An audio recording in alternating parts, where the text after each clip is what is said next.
মসজিদ ঘর তৈরি হয়ে যাওয়ার পরে হারুন রশিদ স্বপ্নে যুগে দেখে হারুন রশিদের জন্য আল্লাহ জান্নাতে একটা ঘর বানাইছে। তো বানাইছে ওই ঘরের ভিতরে এক্সট্রা কইরা আরেকটা ঘর বানাইছে। কোন সুবহানাল্লাহ। হারুন রশিদ রাত্রে জিজ্ঞাসা করতেছে, মামুদ আমার জন্য একটা ঘর বানাইলা, তার ভিতরে আরেকটা কার জন্য? আল্লাহ উত্তর দিতেছে, হারুন রশিদ রে, ওই ঘরটা অন্য কারোর জন্য নয়, তোমাদের গ্রামের মধ্যে একটা ওলি আছে, সেই ওলির জন্য এই ঘরটা বানাইছি।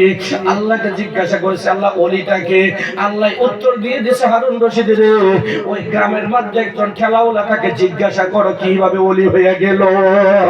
হারুন রশিদ গিয়া ওই ঠেলাওয়ালাকে বিষয় বাইর করছে, বাইর করে ঠেলাওয়ালাকে বলছে, ঠেলাওয়ালা বলো বলো বলো তুমি কি কাম করছো, যার কারণে আমার জান্নাতের ভিতরে তোমার একটা ঘর বানানো আছে।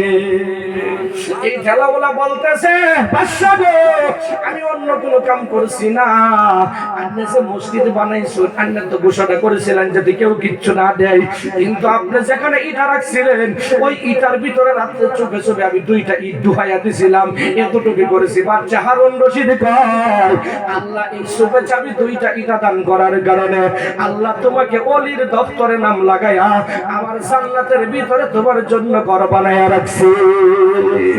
অবন্তরে আমরা কে কে চাই আমার একটা জান্নাত ঘর তৈরি হোক ইনশাআল্লাহ? হাত তুলুন না, কে কে চাই? সবাই চাই তো ইনশাআল্লাহ? ভাই আমি কারো কাছে জোর জবরদস্তি করব না।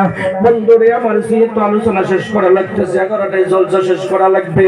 আমার ভাইয়েরা, আমার বন্ধুরা এখানে যারা আছেন, ভাই 1000, 2000, 3000, 5000 করে নগদ বাকি কে কে আছেন একটু জলদি দাঁড়ায় এখন একটু দোয়া করে দেন। আমার আলোচনা শেষ করে দিব ভাই, একটু দাঁড়া।